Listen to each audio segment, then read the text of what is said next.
Part of what I think is so important about celebrating commemorative months like Black History Month is that they act as the beginning of the conversation, not the end. This is a great way to get people engaged around really important issues and interests within the Black community. I think people are going to be really impressed with the diversity of films and events and the ease of access. We've worked really hard to make this a really accessible program. All of our events will be available on our MKE Film Facebook page, our Black Lens Facebook page, and our MKE Film YouTube page. So you can go to either of those pages and watch events for free. Our films will be available on our watchmkefilm.org page from February 1st through February 28th. Good evening, everyone. Happy Black History Month. Welcome to Day 2 of Milwaukee Film's 2021 Black History Month program presented by Molson Coors. Thank you so much for joining us this evening. My name is Miela Fetaw. I'm a local filmmaker here in Milwaukee, and I have the pleasure of being tonight's moderator. For the month of February, Milwaukee Film is dedicating its new programming to films and events that celebrate, honor, and elevate Black culture and traditions. Engage with 30 films and a dozen events that inspire conversation, celebration, and community. You can visit mkefilm.org/BHM for more information and to purchase tickets and passes. We are about to watch Confederate Monuments, Heritage or Hatred. This film highlights the controversies surrounding the removal of the Robert E. Lee statue that gained national attention after the Unite the Right rally in 2017 that led to the tragic death of Heather Heyer. Please join us immediately following the screening for a discussion about topics addressed in the film with director Chadwick Gobar and filmmakers Dio Coleman and Jeremiah Rhodes.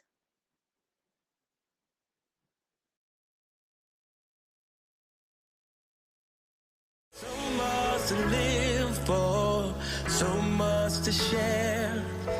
Take a look in the mirror, and there's no one else to care.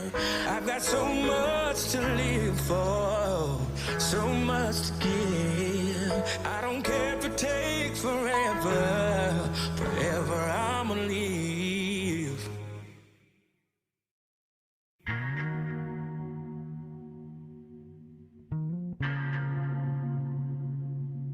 If you'd asked me before the Charlottesville debacle last year, and frankly the events of the country the last couple of years, I kind of used them to talk to my daughters about the history, and I didn't really think too much of them. I thought sort of sad commentary on the history, but to some extent they were just sort of pretty statues, and I didn't think much beyond that. To be fair, I think that the people who erected those monuments did it with a sense of place that is out of place now. And while I recognize that there are a lot of people who are extremely upset about the placement of those monuments and speak out about it the best way, responsibly, I don't think that those people who are vandalizing it, though, that's really not the best way to get the word out. I think the issue when it comes to the statues is not people's opinions, it's history, and it's why the statues were erected. So there are some statues that were erected after the Civil War, but the majority of the statues were erected during Jim Crow, during the early 20th century, for the intentional purpose of inflicting terror amongst Black people and reminding Black people of their position in this country. With this statue, that's why it's always been bigger than just a statue for me. It's been about unmasking this larger illusion of progress and of healing and access that really isn't there. I think it's very controversial, but I feel like VCU in general is kind of controversial at times because you have many different opinions.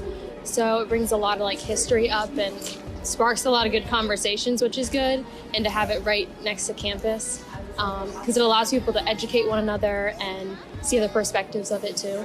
I was born in 1956. So I've seen them for almost 60 years. I think the first Black monument they put up was Bill Bojangles on Lee Street. And it's so small and so distance from all the other statues that you really don't want to see it. But as far as Confederate statues, we're in the South. This is Dixie. This is land of the Confederate. You know, we still got prejudice and stuff like that going on. Yeah, I actually live in the neighborhood here. So they're beautiful. There's a great avenue here. It's really a beautiful spot in Richmond. However, I think it's probably time that the Confederate statues get at least modified. I think there's a story to be told that part of the story is a real negative thing that needs to be addressed. You think by tearing them down and not seeing that things going to change, but violence is here. It's live. By seeing these public monuments and by reading about it, I'll get some understanding of what happened during the Civil War. What they stand for, I don't really necessarily agree with the certain figures and like what they actually stand for, who they fought for during the Civil War. Those images represent ideas. Those images represent a degree of power. Those images represent things that were damaging and harmful to black people. And so anytime that I see that, those things still being in place, I'm thinking, you still kind of want to keep me in my place. You're still trying to send me a message in some way. You're not saying it, but that statue is. And it just still being there, even though you know what that represents, says a lot to me about how you think about me.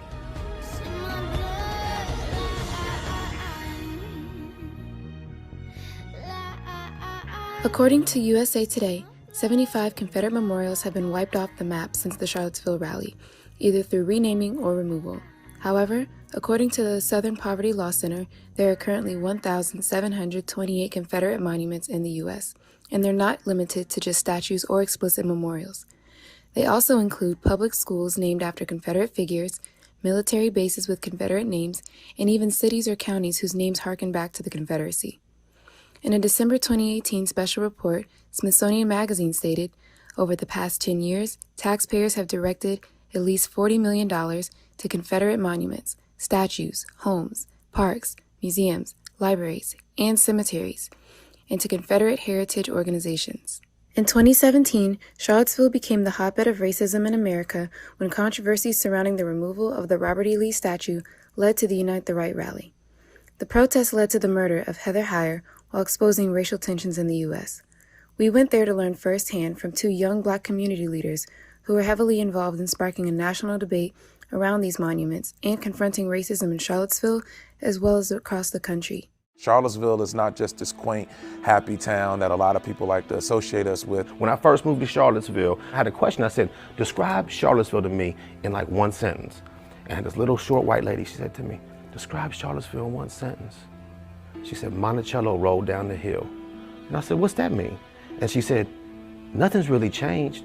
We, like many other cities across the country, are dealing with the issue of race and systemic oppression through both covert racism and overt racism. Black people from Charlottesville, black people here are still slopping food on white folks' plates, still wiping folks' butts and not getting really paid, not really living well. Nothing's really changed. I tell people, I believe this is one of the cradles of white supremacy. This is where the documents were written and forged and distributed. So to think that we have the things facing us now here in Charlottesville that we do, like, I'm not surprised. I wasn't shocked to see that stuff happen. I don't know how much has really changed. When I first moved to Charlottesville, I founded a boxing club called Hype, Helping Young People Evolve, which was a boxing mentoring program for boys and girls. One of my boxers asked me, Coach West, why isn't there anyone who looks like us up there? And he said, the people who put the X's in the boxes. So he meant the ones who actually vote. And after that, it was kind of a situation in which you can't always tell young people, whenever you see a problem, do something about it. When you see change needs to be made, go make some change. And then this issue was placed right in my face and then not do anything. You don't create change without creating a little bit of trouble. But in all actuality, I'm not the one that got it started, per se. There were several people here in Charlottesville and elsewhere who have been talking about the need for the statue to be removed for a few different years. My little sister Zayana, she and I have been talking for some time, and we were talking about starting a petition, and she said she wanted to start this petition to get the statue removed. At the age of 12, I organized my first protest, a rally for justice for Trayvon Martin. It was held right in front of the federal courthouse building downtown, and that was my first protest. And then from there, I just continued to be involved in the community. It's not justice for Trayvon, and it's not justice for his mom. It's like once you become conscious, you can't go back. So it's like in your you're always in this state of like uproar and just being, you know, confused and hurt. And so like once you get into it, you never really go out. So for me, it was just a matter of like, am I gonna complain about it all the time and like just feel sorry for myself, or am I actually gonna like try to move to do something, and how can I channel my anger and the anger of everybody else to do something that's impactful? After I wrote the petition, I put it on my social media accounts and it just spread all over from there. I think what really got people captured into it was the fact that I wrote it. And I spread it on my Facebook and all over, and people, like after they shared it, they started contacting me saying like, what can we do to take it down? So I already knew a bunch of organizers from organizing my first protest. A lot of people that I didn't actually like pay attention to or know that they were still organizing. But then once I wrote the petition, my memory came back, and the people who came to my first protest started saying like, what can we do to move forward? So we went to Blue Ribbon Commission meetings. We just like organized constantly to get people to raise awareness about the statue and what it meant. And then from there, we started to push for city council to vote to remove it. If this was 1924 when that statue was put up, and there was a person who was the same age as I at the time, 28, and he said, oh, you had a black vice mayor and you're 28, and this kind of stuff happened, like the KKK rallies that transpired when that statue was put up, or literally the black neighborhood that was decimated for the statue, the Jackson statue being put up, Weeks Avenue. And he said to me, you had the opportunity to do something and you did nothing, I wouldn't be able to look myself in the mirror. For the longest time, I said that like, I just can't look at it because it reminds me of so much pain and trauma. But then I remembered that like, I can always learn about the Confederacy. I can open one of the textbooks at my school, the poorly written racist textbooks that we have and that we have to use for history. I can Google search it. I can ask my grandmother about how it was when my great uncles had to jump in bushes because the KKK was going down 5th Street. Like, I don't need to see a statue every day to remember the pain that we have to go through. When I look at Zayana and when I look at the young folks who I interact with on a day-to-day basis, the people who I'm with coaching AAU or in the community running around with the helping box or mentoring, I didn't want to be the individual that had the opportunity to be able to try and lead and do something, but do nothing. One of the themes that we're doing with the HBCU Storyteller Project has been Sankofa, to reach back and give. But I had a question directed a little bit differently. We're also working on doing documentaries on Confederate monuments that are up. And personally, I feel like we shouldn't tear them down because America has a history of trying to cover up its history. And I just wanted to know, what are your thoughts on the tearing down Confederate monuments? Yeah, I think for me, the Confederate monuments don't really educate people about our history. I think it's kind of a miseducation because they were erected to say that something bad was actually good. The question is often asked, you know, should they come down or should they remain? And my, personal opinion, and I know there are some that differ with me, Dr. Locke, but in my personal opinion, leave them up. I want to find resources and places, and sites to begin to erect statues all over this country that speaks to the journey of African American. So when someone looks at the Civil War statue and all of those monuments, then there will be something to contrast it with and say, yes, someone that looked like me, they made contributions as well. A lot of these things were erected for political purposes. So we have our two largest high schools in Montgomery are Robert E. Lee High and Jefferson Davis High. If you go to Robert E. Lee High, just a couple miles from here, there's a big statue of Robert E. Lee. That statue was erected in 1955 to express opposition to Brown versus Board of Education. Young leaders around the country have taken on the charge of fighting against Confederate monuments, like Amon Toon, president of Hampton University's NAACP, who worked with other students to change the name of Jefferson Lee Davis Middle School. As part of the NAACP, you were instrumental in changing the name of Jefferson Davis Middle School to Caesar Tremont Middle School. Can you tell us about that process? Yeah, so what it was essentially was school board meetings at different middle schools and elementary schools. And what we did was we were allowed to speak during those meetings. So I and a couple of other NAACP members and non-members spoke on why the name should be changed. And that was really essential in terms of just we should not have African American students or anybody walking into a school that is named after Jefferson Davis or Lee. When we spoke out, we also spoke to school board members.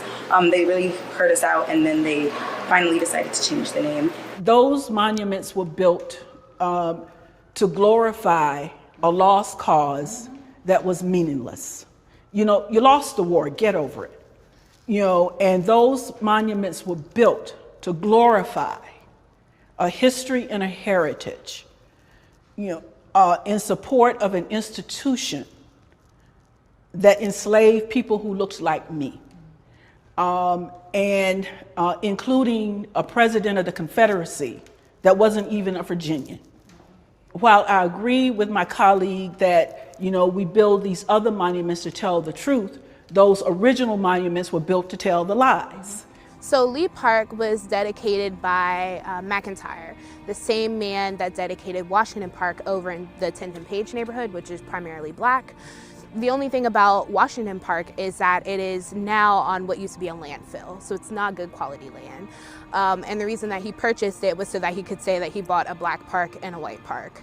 During my campaign, we had a lot of cookouts, and we had a cookout the Saturday before the election. Had a cookout at the park. It was then known as Lee Park. I'm really ignorant. I was at the time really ignorant to a lot of the history behind the park. So I had to cook out at the park, and there was only maybe 70 people there. So I'm wondering what's going on? Why isn't everyone here? This park was whites only space after he purchased it for the Lee Monument. But before then, because of, you know, eminent domain and urban renewal, this was a black space. We have people who've had their faces slashed just by walking in that park, people being spat on for walking in that park, people who were told that they would never be able to step foot in that park. For us, you're saying you want to represent us, but you don't even understand quite what's going on. And that's when it really hit me how serious of an issue that statue was. Like, if I thought August 12th was traumatic, if I thought, you know, people calling me the N-word at my elite private school and elementary school was traumatic, I mean, I had to think about like the stuff they've been through and how that triggers them. And there's no trigger warning. There's no, oh, this may really hurt your feelings, or this may really bring back some really vivid imagery and things that happened to you that were really bad. But, you know, it's what it is. So, you know, it's not going to change. We can't contextualize it by putting more plaques out. So we have to just take it out. So if you want to be able to create change, obviously we need substance. I was able to get a $4.5 million equity package passed. So you need substance, but also the symbols matter. And if we want to send a message in our community that we're about equity, we want to send a message in our community that we're a place that's open for all people, that statue, a 28-foot statue, does not need to be in the middle of our downtown park. The same statue of a man who probably wouldn't want me to look him in his eye, who, yeah, they probably would want me lynched. That statue doesn't need to be in the middle of our park. And it's just that simple. I think young people are the most critical. And so I think we have to play on that and use that momentum for change. We have the least amount of consequences when we say something that is like super revolutionary. And we should use that to our advantage. And I think we should really like keep working on what we're passionate about, because like we're not going anywhere. Like no one's gonna stop the youth. And if they try, we'll just keep pushing. And so I think we should just like stay steadfast in what we believe in and what we're working on. I think it comes to a certain point where it's like, yes, we need to know that these people are a part of our history, but we also need to know the bad part about our history. And when you're driving down any road and you see a monument, you're just gonna see the monument. You're like, oh, there's, you know, Robert E. Lee. But you're not gonna go on your phone or go research, you know, really who Robert E. Lee was and what he really did, because a lot of things he did is, you know, covered up. So you really have to dig, and people don't wanna dig anymore. So I think it's important that, yes, it's important to have these monuments up to remind us of our past, but it's also, it's not doing us any service if we're not researching and educating ourselves on the good and the bad. Me being a black woman walking past a Confederate statue, it hurts, you know what I'm saying? There's a form of hurt there, but you know, in retrospective, if a white person were to walk past a Nat Turner statue, they wouldn't internalize that hurt, because nothing was actually, I mean something was done to them, but they can't connect to it as we could connect with the statue of like Robert E. Lee and such. This was a response to Reconstruction, to all the black senators and public officials we had and all the black progress to stifle it. If you want to teach us about it, let's put the women up that Robert E. Lee, or that these Confederate people brutalized and operated on and did tests on their bodies. You know, Kai's from Germany. When you go to Germany, do you see signs of Hitler? You go to jail if you wear a swastika. You go to jail if you wear a swastika. And they could have Hitler statues there. Well, that's the history. That's the history. But there's no way to reconcile. Like, Jews would never think that there's a positive in seeing Hitler up there. But for some reason, you know, we think that it's teaching us. Meanwhile, they've been there for 100 years. And the teaching and the empowerment hasn't come. If you look at the revolution, like, we've been taught about the revolution, but you don't see like British flags up everywhere. It's the same thing with the Confederate statues. Like, they're up, but at the end of the day, like, you lost the war, so take it down. Unless you want people to like wave British flags or something like that. Like, it's the same thing. It's like really hypocritical because you're saying like this is our history, but the revolution is our history too. But we don't have flags around, so like, what's the difference? Why don't we look at the history of it and see why they were put up, and then come up with a decision for how you feel about your fellow man based on historically what happened? Even more than the name change itself or taking down a monument or adding context, the process and the discussion around that can be an opportunity for healing if done correctly. We had under state law, cities, once they build war memorials, cannot take them down, modify them, move them. And so behind the fight over whether or not to take them down or not, at the legislature is a fight over whose decision is it. And Governor McAuliffe convened a working group to look at how should these decisions be made. And he even said it really needs to be in the community where the monument or the school is, in small roundtable discussions where everyone feels like safely they can have their voice heard, not everyone sitting around shouting at each other. And it needs to be that community saying, what are our values today? And taking a real hard look at what did this school or monument mean at the time, and where are we today? And I think, you know, there is an opportunity to have that conversation and to heal from it. Not every locality has taken that route, and I think that's a missed opportunity. Racial healing for Black people is gonna look like equity. We don't care about concerts, we don't care about postcards or shirts or whatever.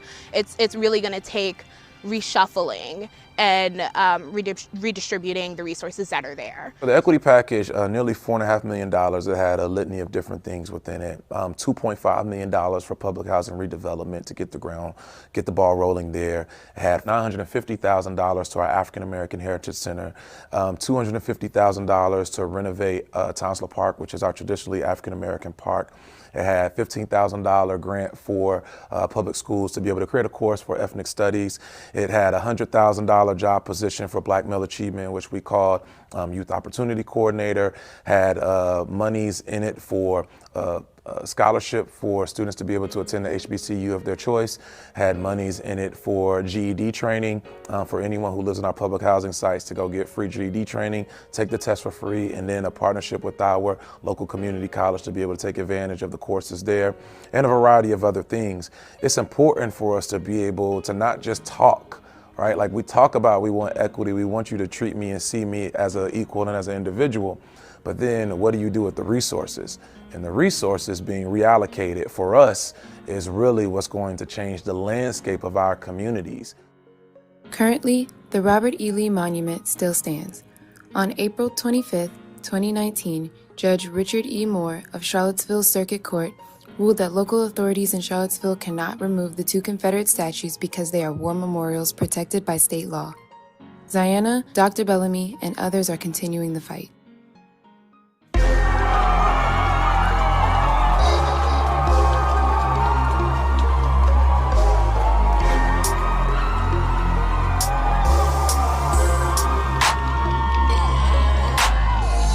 Taking them down, one at a time.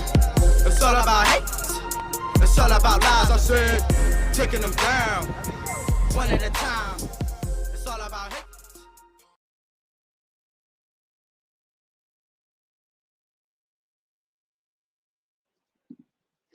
Welcome back, everybody. Thank you so much for tuning in. I hope you enjoyed watching Confederate Monuments, Heritage or Hatred. We got to get right into it. I really want to introduce our panelists, Chadwick Gobar, Dio Coleman, and Jeremiah Rhodes. Hi, everybody. Where y'all at? Hello. Hey, beautiful Black people. Happy Black How are History you Month. guys? Happy Black History Month. We wake up Black every day. Every day. And this month's just another reason to celebrate it. Truly. Okay. So let's get right into it. I know we're having a little bit of technical difficulties, so folks, please be patient with us. If y'all could just start off with introducing yourselves, your name, university, what do y'all do? Bless us, bless us. Okay, yeah. So my name is Dio Coleman. I live in New Jersey. I currently attend Rutgers University. I'm pursuing my BFA in digital filmmaking. While I was with the HBCU Storytellers, I was at Hampton University and then transferred to Rutgers. And yeah, right now I'm in the process of the pre-production for a short film that I'm working on. So hopefully include some of the NPF alum as well as some of the HBCU Storytellers. So that's what I'm working on right now. Awesome. How about you, Jeremiah? Yeah, hey everyone, my name is Jeremiah Rhodes. I am a recent graduate of the University of North Carolina at Chapel Hill. So I'm from North Carolina, but I now live in Florida. I'm currently working on a film about the first and only Black woman to own a climbing gym in the country and her training process to climb Mount Everest next year. So that's what I'm working on right now. Yeah. Okay, yes, Black filmmakers. That's so dope. I love what you guys are working on. So I want to get right into it. We just finished the screening. In the short film, you reference, a lot of data, a lot of different perspectives on the public symbols of Confederacy. And y'all specifically reference a Southern Poverty Law Center report that identified, 114 Confederate symbols had been removed since the 2015 massacre of 9 Black people at the historic AME Church in Charleston, South Carolina, but that, over 1,700 still stand. Prior to being a part of HBCU Storytellers, for you, Dio, and then, for you, Jeremiah, attending UNC, were either of you familiar with public symbols of Confederacy and what they stood for? No, to be honest, the simple answer is no. I think a lot of the times, we see these monuments and we see these symbols, and we kind of go off of what we're taught about them, which isn't the full truth. It's not a lot. And so I think prior to kind of learning about this and getting in contact with HBCU Storytellers, I really was kind of ignorant to everything that was going on, everything that we were experiencing. And so yeah, it's a lot to kind of unpack and unload and learn all at once. But yeah, it's scary to know that a lot of the history is hidden from us, for sure. Yeah, I also didn't know, just for context, at UNC, there was a Confederate monument called Silent Sam that stood on the campus until the community pulled it down in 2018. And so when I got to UNC, was not at all aware of what that monument meant, what it was about. So yeah, I also didn't know, and I kind of was quickly inundated. The first day of classes, my sophomore year, there was a big protest. So there was kind of signs as I got more into the community and learned more about just Chapel Hill in general. But yeah, when I first got there, I had no idea. And which is real. I mean, honestly, I didn't know anything about Confederate monuments either until I got to college. And being that, I'm from the Midwest. I went to school in the Midwest. That's not as, that history is not as heavy up here as it is, in North Carolina, for example. So, I mean, I have to ask, Confederate monuments, heritage, hatred, where do y'all stand on that? Dio, I'm gonna defer to you first. This is always such an interesting question to try to answer because I find myself going back and forth all the time. But I think it's a mixture of both. But in this moment, with everything that's going on, I really want to lean more towards hatred. Just because and like, you know, everything that happened at the Capitol and what we're witnessing and what we're fighting for, and then just to see it kind of all thrown back in our face, it gets frustrating. And so it's hard to kind of keep your emotions at bay. But if we look at like in the documentary, Brian, he mentions like if you go to Germany, you're not going to see statues of Nazi generals, you know, flaunting throughout Germany. Even though it's a part of the history, they're not celebrating it, they're not commemorating it, they're not acknowledging it as these war heroes and stuff like that. So right now, I'm kind of leaning more towards hatred. Yeah, I think it's an interesting question because I think it's both, right? Like it is a heritage of hatred. You know what I mean? Like, so I think it kind of exists as both. Like, you know, this country was like, first of all, founded on the genocide of indigenous people, and like then the slave labor of like Black people, and so like that is this country's heritage. It is one of hatred and violence, and so yeah, I think the answer is like is both. Thank you for that. You know, in the film, one of the HBCU storytellers, you know, mentioned that he doesn't want the statues to be torn down because America has a history of trying to cover up its history.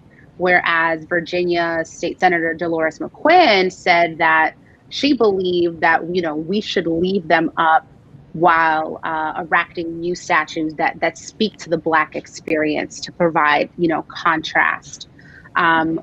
Where do y'all stand on the tearing down of Confederate monuments? I'll give it to you first, Jeremiah. Okay. Yeah. I mean, I think that, first of all, I think it's important for us to understand that like monuments in and of themselves do not educate people, right? It is the controversy around the monuments that educate people. It is it is history textbooks, it's teachers, professors, like that's what educates people. And so we don't need a statue to teach us about, like a statue is like a tangible, but like it doesn't do anything, right? Like the point of a statue is just like this cool person did this. And so I think that, you know, like we don't need statues to tell us about the violent history. We need education, and that can happen with or without a monument. And so I think that when we think about that, and then like the violence that and the trauma that Black bodies experience when those statues remain, I don't see a valid argument for keeping them up. Like, yes, it is a history, but that history is not contingent upon having a statue, right? Statues, as we know, are like meant to celebrate people and things, and there's no way to like differentiate this statue is for a good thing, this one's for a bad thing. Like statues are meant to be a commemoration of a good person, right? And so I think that, you know, it's all too confusing. There's too much at stake, and like I get the education point, even though I think it's not entirely accurate, but I'm also like, there's just like so much violence that like even like from UNC, like I remember vividly like getting pepper sprayed at protests and like having armed Confederates come on my campus. Like we don't need that in the name of education. Like we can educate in other ways. So I'm all for tearing them down. Yeah, I definitely would have to agree. I think a lot, like one question I have is there's no justifiable answer to tell us why they should stay up, because for what these statues mean to us, it's a lot different than what these statues mean to someone who is not us, who doesn't look like us. And it's a hard conversation to kind of have and explain to someone enough for them to understand why, because me just telling you I don't want to see it should be enough, but it's never enough, unfortunately. And if we look at why these statues are put there, in theory, they're really put there to scare us. They're put in these positions, they're put in these locations to keep us away. Because when we see a statue of Robert E. Lee, we know to stay back. Because if you go to the Robert E. Lee statue, you might not come home. You might not get to your location. So these statues are put strategically to instill fear in Black people. And because of that, that's reason enough for me to just to tear it down, because it's not worth it and it's not needed. And I think that's like so important too. And like the film mentioned too, right? Like these statues were not erected right after the Civil War. Like they were erected in like the Jim Crow South with a specific, like particular intention, right? And so like, you know, there's this idea that like usually white people are trying to like make something that isn't there. Like you're saying, oh, it's just history. But like even the people who erected them will tell you why they erected them. Like there's no, like you're trying to like make excuses for them, but they'll tell you exactly why it happened. Like you can just look at the speeches, like with Silent Sam, you know, that was essentially, the statue was like, basically they just like made a bunch of like random statues and just like gave them to school. So it was like a Walmart brand statue. It was like never meant to be like it represented something, but it was never like, it wasn't some like reverent, you know, we spent so much money on this and like we want to sell it. Like it was just to scare Black people. And so it's just like, yeah, like there's no, you can't make up a reason why they should stay. Jeremiah, I have to ask, you know, you weren't a part of HBCU Storytellers, but you have such an interesting and a personal perspective and experience. Being at UNC's campus, you know, what did it feel like knowing that Silent Sam was, you know, probably just a few blocks over from your dorm or your apartment, and then leading to that statue being torn down? Yeah, I mean, it was terrifying, right? Like and not only like because the statue itself, but just like what the statue brings. Like again, I remember vividly like armed Confederates on my campus, like that I would see when I was walking to class. Like I have photos of like droves of like police in riot gear, like marching in perfect step, like walking where I'm like going to class. And it's like, as like a college student, my biggest like deal should be like, how much am I gonna party? Like it should not be like, am I gonna lose my life today? You know what I mean? Like there were times when I like would be walking home and have to like call friends because like I'm not safe walking home by myself, which like I understand like as a man that's like a male privilege thing, but it's also like I had never, like no one should have to experience that, you know. And so it was really traumatizing. And whenever I think about like my time at UNC, and you know, people ask a lot like, would you recommend other students to go there? I'm like, I don't know. Like my education was like fine or whatever, like a lot of great friends, but like I went through things that no one should ever have had to go through. And so it sort of like, it like paints my entire like college experience in a way that I wish it hadn't. Thank you. And Dio, for you, you know, you were part of HBCU Storytellers. What was it like, you know, being on these different college campuses and just visiting several cities? You were, you know, on the same land learning about Confederate statues. What was that experience like? What did you learn about history? Yeah, I think a lot of the experiences that I had, for me personally, it was a very surreal moment because I live in South Jersey. South Jersey is a predominantly white area of New Jersey. And because of that, I'm not necessarily around, it's not something that's talked about. There's not a lot of people who look like me here, so it's not like a conversation that you have often. And so when I was in Virginia, when I was at school in Virginia, it was a whole different world. It was a whole different ballgame. And being on this land, being on that land, going to these locations, going to different cities, and having that experience to make a film, but also learn, I think it was just a reality check for me. Because as filmmakers, you know, as Black filmmakers, while we want to make our art, we do have a responsibility. We do have a higher purpose to create art for us. And so a lot of the time, I just found myself trying to sit back and just be a student and learn and observe, because the people that we were interviewing are important and powerful people, and they have a lot to say and a lot to offer. And so I spent a lot of the time while we were shooting just trying to absorb as much as I can and learn and rework the way that I think about things and see things and stuff like that. Yeah, thank you. I want to, just quickly pause. I know that we're still experiencing technical difficulties. Our panel, our final panelist, Chadwick, we just lost him, but we're going to try to bring him back on shortly. Dio, I love that you mentioned, you know, the role of filmmakers. What is the role of filmmakers, such as both of you, in movement organizing, in activism? How do you balance all that while also telling like Black stories that may traditionally impact you personally? Jeremiah, I'm going to throw that over to you.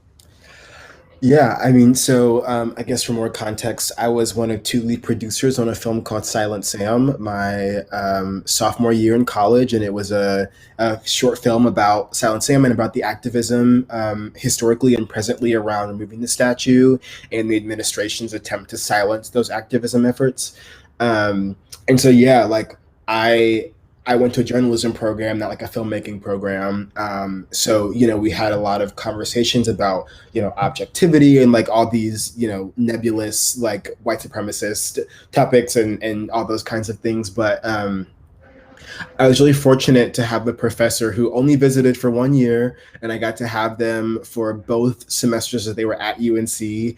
And I would not be a filmmaker without them. Their name was Lagaya Romero, and they're a filmmaker based out of New York now. But yeah, like we learned a lot about like what it looks like to serve the community, and like what it means to say like I want to know you and like know about you, not just like I want to ask you a bunch of questions. And recognizing that like we are meant to like support the community, and that filmmaking can be a beautiful tool for like shifting how people view things and like how the world works.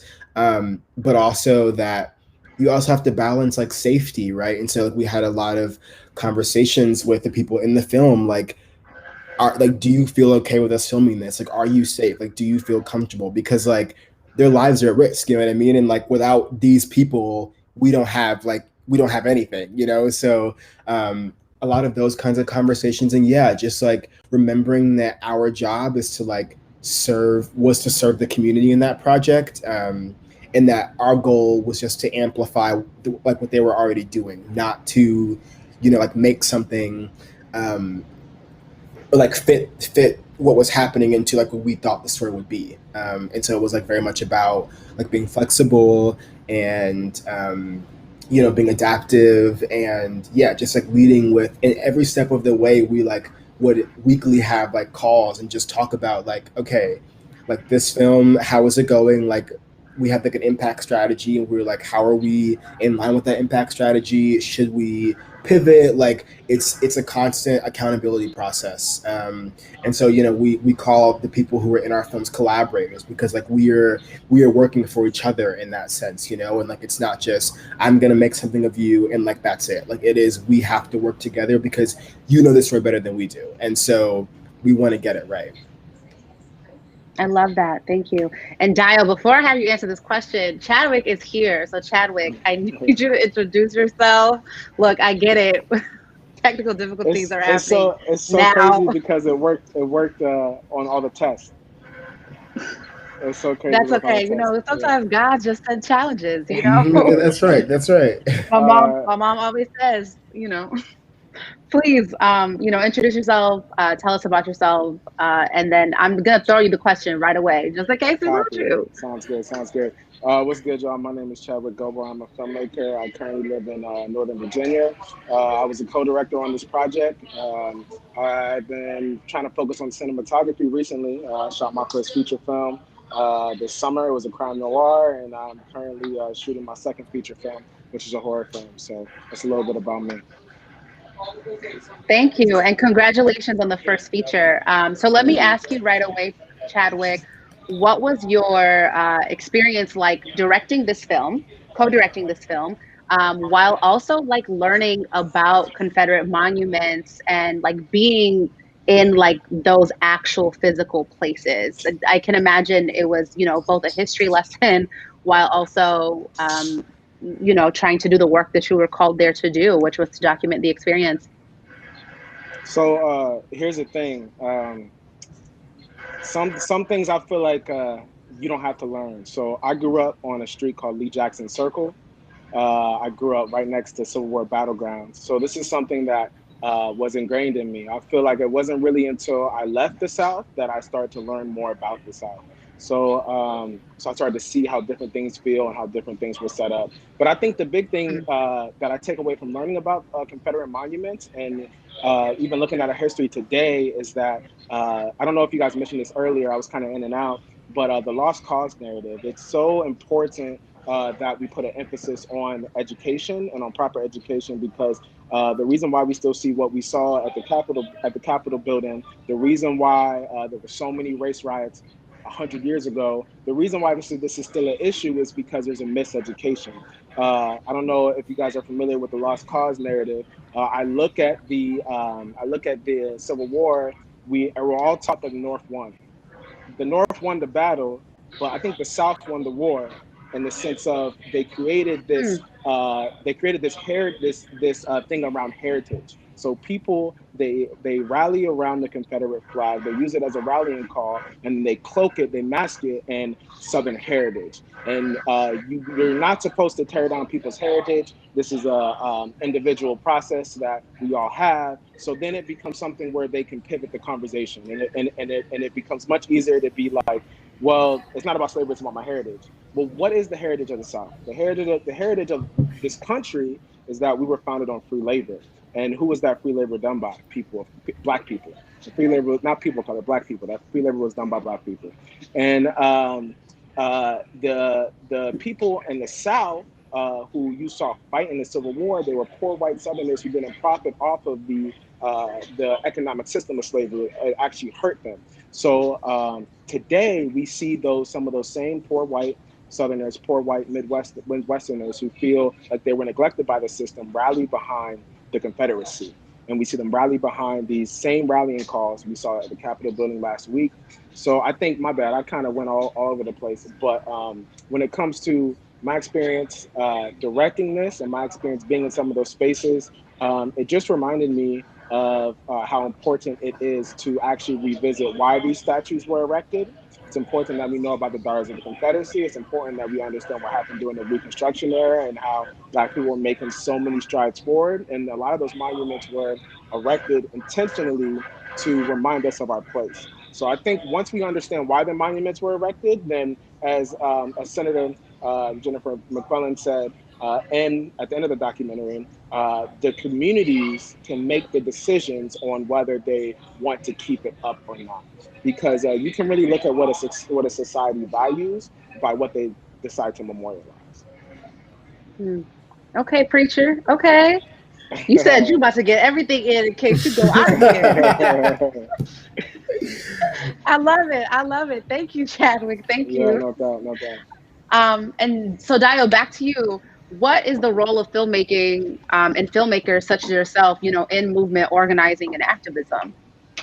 Yeah, I think we saw a lot of that and just formed definitions about that over the summer, especially when we were at the height of our protests. And there was a lot of back and forth, on social media, people saying don't, make sure you blur out the protesters' faces, don't show them in video, et cetera, et cetera.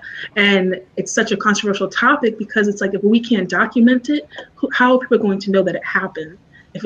Word of mouth is not going to be enough. And so I think that really resonated with me in terms of identifying my role as a filmmaker in movement, because when all this was going on and when we were doing this documentary, it's really, you just kind of realize I have a voice, and there are people out there who don't know this history. There are people out there that look like me who don't know our own history, and not a lot of us read, not a lot of us are big readers. So if they're not going to read it, I'm going to make sure that they're going to watch it, and I'm going to make sure that they can come away from that film knowing their history or having some sort of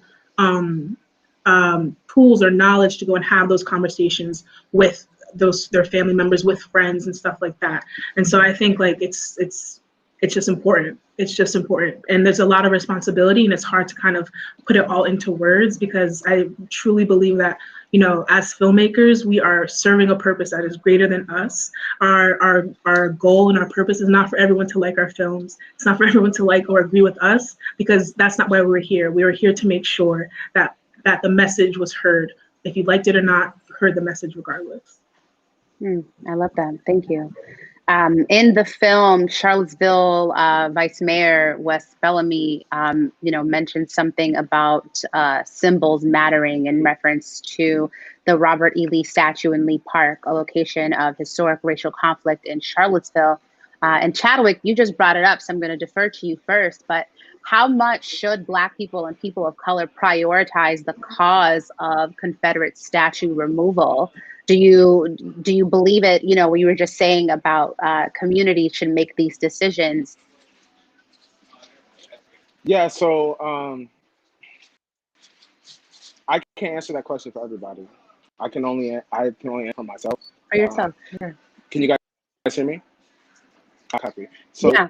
So yeah, I can't answer it for everybody. I can only answer it for myself. I think that in Ziona Bryant's case, in the case of Lee Park in Charlottesville, I think that that was something that was personal to them, and we saw political activism from young people, and I think it was powerful. I think that if we're in a community, I mean, right now I live in Arlington, Virginia. I live right outside of DC. I spend a lot of time up there. And there aren't a lot of Confederate statues there. So I don't think that Black people should be focused on that. There should be other things that they're focused on. I think that we look at race issues and we tend to look at it in we try to look at it as a monolith, but every city has its own history. Different cities had different racial riots during different times, and some of those symbols may hit other people harder. So I think that that's something that needs to be individualized between communities and between areas. Thank you. Dio, what about you? How much do you think Black people and people of color should prioritize the cause of Confederate statue? I have to agree with everything Chadwick says, as I always do. But I feel as though it's just, especially I think people of color, because if we look at the discrepancies between Black people and people of color, and how right now we're trying to push out like the BIPOC, Black Indigenous people of color. I think when we use the term people of color, we kind of get confused, and it kind of gives people of color a pass to kind of slip under the rug. But our fight is just as equal to people of color as theirs is equal to us. And I think it's important that they really understand where we're coming from when we say, because our history and our heritage and our roots were built in America. So I can't go back and trace. I could, but I really can't tell you like where I came from in Africa, what my culture was, what we ate, what we celebrated, and our ways of life there, because that was taken from me. And so I think that's a really big disconnect that we have with people of color and vice versa, is, they know their history. We don't know their history. So it's like, you need to also learn our history if you're going to live on this land. I love that. Jeremiah, how about you? Could you ask the question one more time? My Wi-Fi cut out as you were starting to ask it, so I lost you. Yes, of course. How much do you think Black people and/or people of color should prioritize the cause of Confederate statue removal? Excuse me. Sure. Yeah, I mean, I don't want to sound like we have to like parse out our time, right? That we can't do multiple things at once, and so that we can only give 30% to monuments, and we have I don't want to do that, but yeah, I mean, I think there is a place to have that conversation, right? And there are some people who believe that this country doesn't deserve to have them taken down. Like they have too much to deal with before they can say we care about Black people in this public way, right? Because you get rid of all your Confederate monuments, and you show this this facade of we care about Black folks, we did all this stuff, but the systemic thing still exists. And so I think that's an interesting argument that we don't deserve, or this country doesn't deserve to have them taken down. But I mean, I think it yeah, I don't know. I feel awkward. I don't know. I think it's an important conversation to have. I don't think it's maybe what's gonna save us, obviously, but yeah, I don't know that I can give a exact quantifiable numerical value for how much we should do it. But I think it's a conversation that's worth having. No, absolutely. I mean, and y'all know what it's like being Black here. There are a lot of fights to be fought. So I get that, and I totally respect that. For Chadwick and for Dio, for people that are unfamiliar with the HBCU Storytellers project and your 4-part documentary film series, 400 Years Later, free-ish, important to note. Can y'all, explain just about the collective and the series of films that came out and what's next for the HBCU Storytellers project? So the HBCU Storytellers, the first project that we did, it was in commemoration of the 400 years that the first Africans came to this country. So we got funding from the Kellogg Foundation and was sponsored by the Nate Parker Foundation to be able to create 4 documentaries just reflecting on the state that we came in through, which was Virginia. So next, there's a couple things down the pipeline that we're talking about doing next. There's more projects coming. So if anybody's interested in donating or hosting more screenings, they can go to the nateparkerfoundation.org and they should be able to find out more information about that. But there isn't anything necessary that we've made public about what's coming next. How can people, how can students get involved in the HBCU Storytellers project? So I would say because we haven't really talked about we don't have a set plan for the next steps. I would say for students, I would say you follow the Nate Parker Foundation on social media, tap into our website. You can see some of the short films that were put out by the Nate Parker Summer Film Institute, and just be on the lookout. Tap in and follow Nate Parker Foundation on social media. And listen, it's Black History Month, so all you white folks that are watching this right now, I expect y'all to be donating to these amazing people doing this good work. This is like reparations. If you have income, distribute. That ain't it. And just to give some more context, so like Alex said, it's split into 4 parts. So we go through the Sankofa journey, the arrival, Confederate Monuments, Heritage or Hatred, which is what we watched, and then Monuments That Heal. So the Sankofa journey is kind of where we travel to Montgomery, Alabama, and that's where we take a tour of the equal justice initiatives for the National Memorial for Peace and Justice. We sat down with Nate Parker himself, as well as attorney and activist Brian Stevenson, and we had a conversation with them about the monuments, what we saw there. And then we kind of go through the arrival. So the arrival is talking about the 400 commemoration of the first Africans to arrive in Point Comfort, Virginia and Jamestown. And we talk about the myth because some people say that the first slaves arrived in Point Comfort and some people say that the first slaves arrived in Jamestown. So we go through this debate and we look at artifacts and stuff like that to see like if we can really pinpoint where that is. And then we just watched Confederate Monuments, Heritage or Hatred, and then Monuments That Heal talks about there's the 4 women that we saw part of the MLK Commission and this historic project to start to implement monuments that are for us. And so that's kind of what the documentary goes through in those 4 parts. But it's a really cool story to kind of take you through the journey to where we are now. Yeah, I want to add to it really quickly, if that's okay. Yeah, of course. So the final documentary, Monuments That Heal, is about the Emancipation Proclamation Freedom Memorial that they're building in Richmond, and they actively need funding for that. They're still trying to bring that to life. It's about a dozen freedom fighters that are from Richmond that they're trying to commemorate, and many of them are lost. I mean, who knows who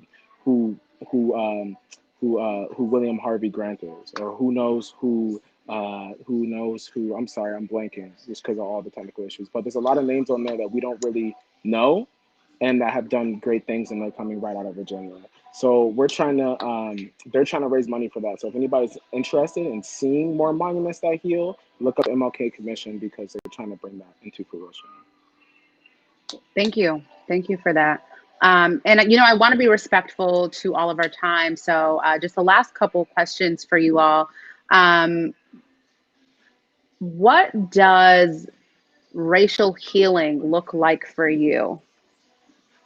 And Dio, I'm going to start with you.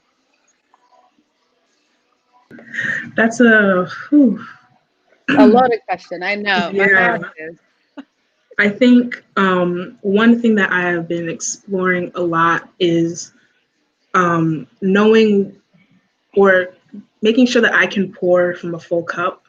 And what I mean by that is like being able to make sure, like I said, just making sure that my cup is full. So then when I want to go out and I can go around and talk to my people, I'm not, taking away from my own energy, and I can pour energy into them, which is like all what Sankofa is to go backwards to give forward. And that takes a lot. It's it's hard, especially going to a PWI. It can be very hard at times to kind of figure out where you fit in as an individual, as well as a Black individual, as well as a Black woman.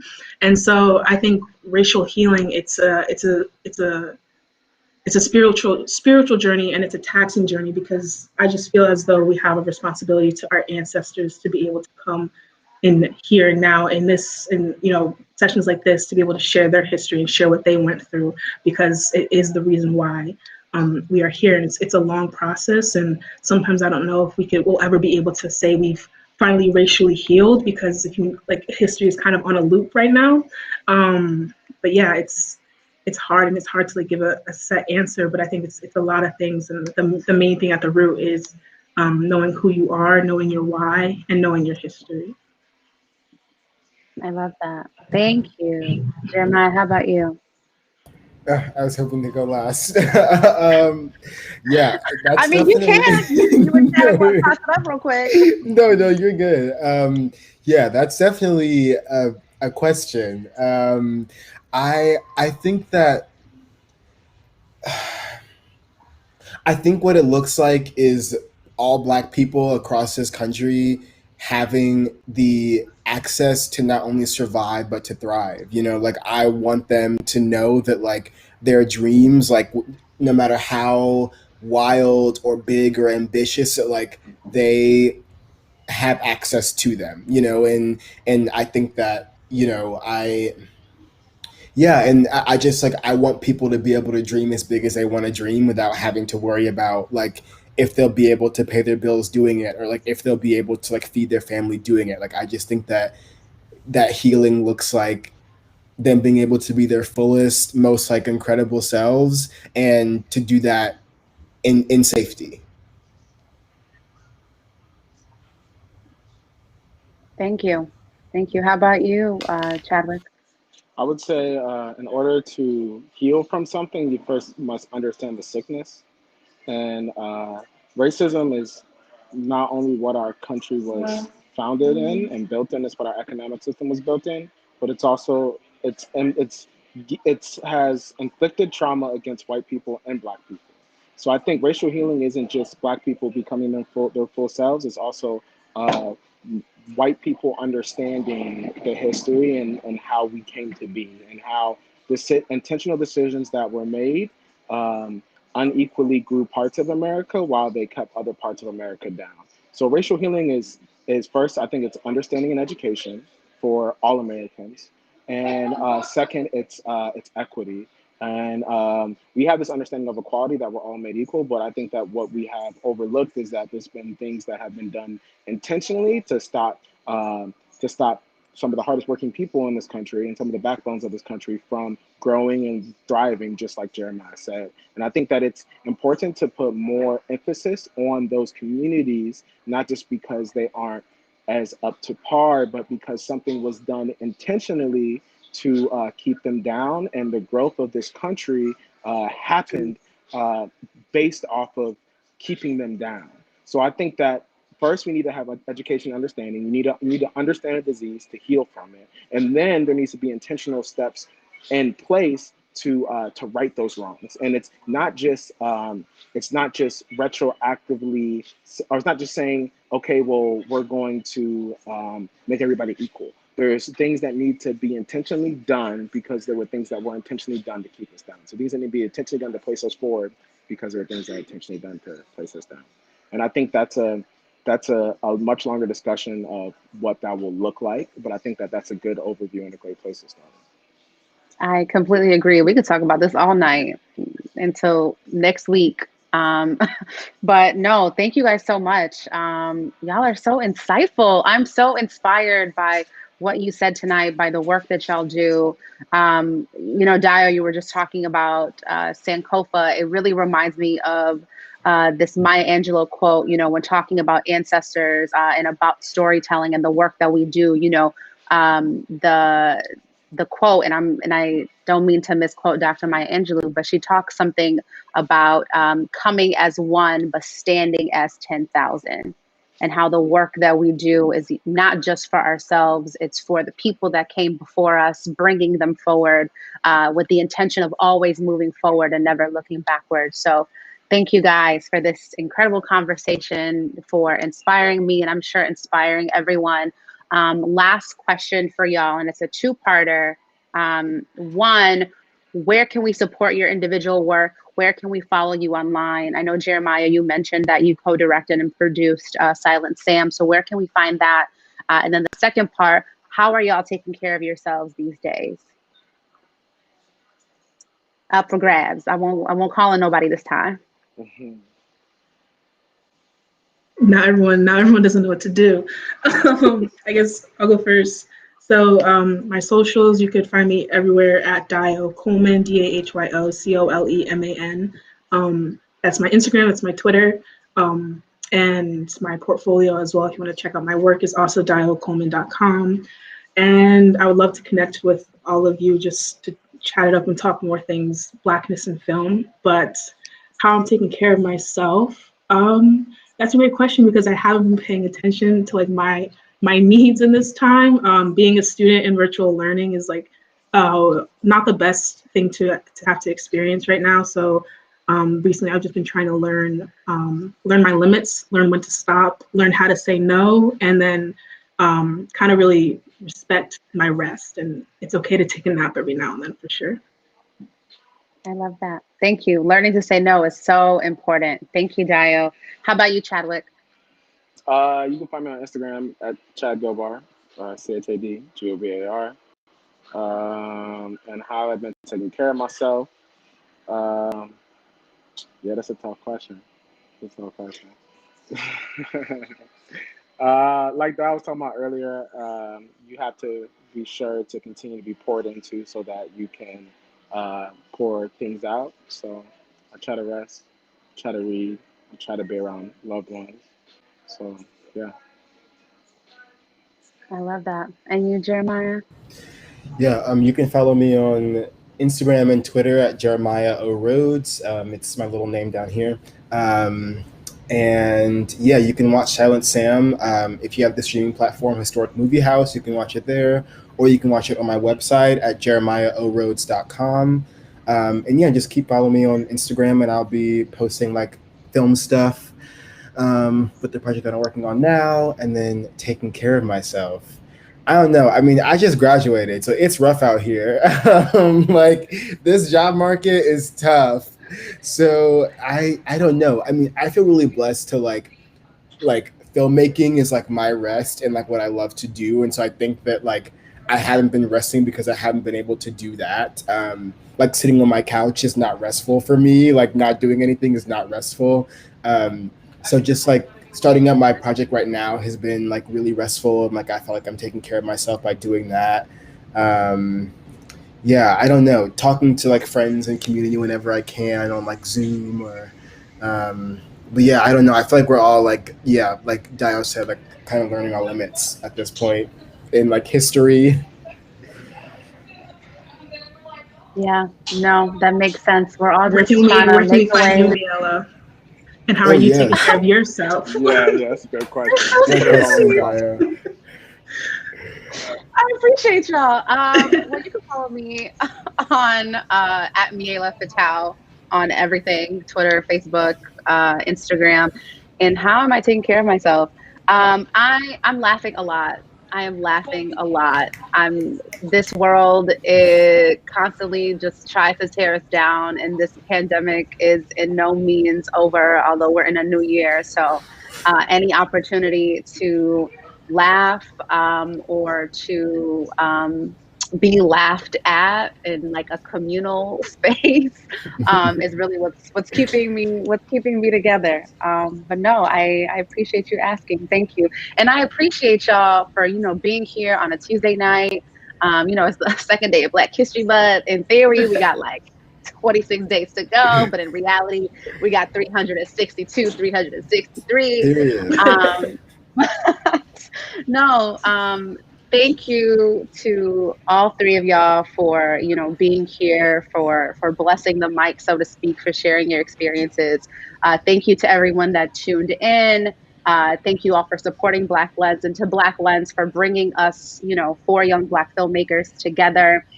For the month of February, Milwaukee Film is dedicating its new programming to films and events that celebrate, honor, and elevate Black culture and traditions. You can engage with 30 films and a dozen other events like tonight that inspire conversation, celebration, and community. Please visit mkefilm.org/BHM for more information and to purchase tickets and passes. And you can also follow Milwaukee Film and Black Lens on social media at MKE Film and at Black Lens MKE.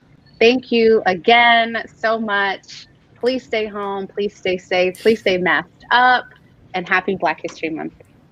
Thanks everyone. Thank you, everyone. Thank you. Thank you. Yes, with the mask. Yes.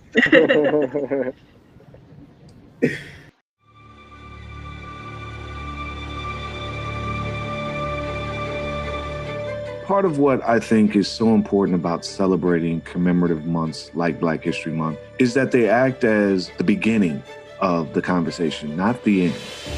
This is a great way to get people engaged around really important issues and interests within the Black community. And I think people are going to be really impressed with the diversity of films and events and the ease of access. We've worked really hard to make this a really accessible program. All of our events will be available on our MKE Film Facebook page, our Black Lens Facebook page, and our MKE Film YouTube page. So you can go to either of those pages and watch events for free.